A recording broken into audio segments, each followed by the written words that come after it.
miarabanao a manaraka ny météo amizao takariva izao raha ny anatin'ny 3 andro aloha zany a miverina maina aloha zany ny andro ary koa mbola voatazona ny hafanana zay miakatra hatrany amin'ny raiky amby 30 degré ny aty amin'ny apovoatany ary eo amin'ny 2 raiky amby 30 degré ihany koa ny aty amin'ny morotsiraka atsinanana ny sisa mazorana zany zao dia ny faritany fianaratsoa teo aloha sy aty amin'ny faritry ny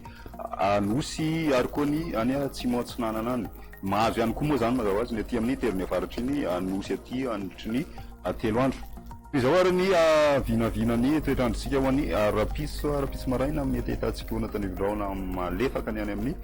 faritry ny anosy any zany hoe aty amin'ny faradofay aty zany raha ny maromarina kokoa andraona ny andro ny aty amin'ny faritry ny melaky ahitatsika orana malefaka miatoato kosa ny any amin'ny faritry ny savana lanjorofo aty zany hoe aty amin'ny morotsiraka avaratra tsinanana ibalika tanteraka masoandro faritra sisa fa mety ahitatsika andeha andravina ihany maraina ny any amin'ny faritry vakinakaratra sy amoronomany ny apitso tolakandro kosa indray dia ahitatsika orana tandrivindraona mety hoarainkotroka ny any amin'ny faritany fianaratsoa teo aloha zany hoe iotomatsiatra sy iorombe no tena misitraka an'izay oran'izay ny aty amin'ny faritry ny atsimo atsinanana ary koa ny any amin'ny faritra anosy ihany koa dia ahitana an'izay orana tandrivindraona mety hoarainkotroka izay mahazo ihany koa ny any amin'ny faritry ny melaka sy ny tapany avaratry ny menabe orana tandrivindraona tsotra moa zany manodidina ny distrikany samborano sy any amin'ny nosy be any zany ho an'ny rapitso mandraona ny andro ny any atsimo andrefana sy ny tendrony atsimo nosy aty androy zany ny ambiny kosa ibalika tanteraka ny masoandro araka izao hitatsika amin'ny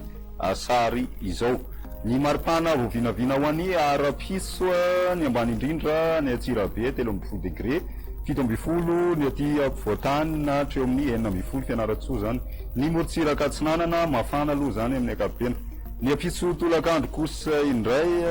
dia hiakatra ny maripana ny aty apovoatany zany dia hiakatra hatrany amin'ny 1 degré zany nalamanga sy any fianaratsoa vakinakaratra zany zao mbola mahatratra eo amin'ny 7 degré celsius aty amin'ny tendrony avaratra andrefana aty kosa no afana indrindra 5 degré ny maripana ambony indrindra morotsiraka andrefana moa zany mazava azy mafana be ny andro 3 ka hatramin'ny 3 degré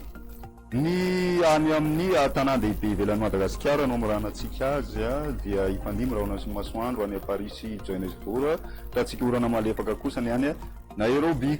amin'ireo anosy ravavy ivelan'ny Madagasikara kosa indray dia ibalika tanteraka masoandro any Mayotte ifandimy rahona sy masoandro ny any Maurice Comore kosa ahitatsika orana malefaka torak'izay ihany koa La Réunion fa ahitatsika orana tandrivindraona mety hoarainkotroka kosa ny any Seychelles ho an'ny andro rapitso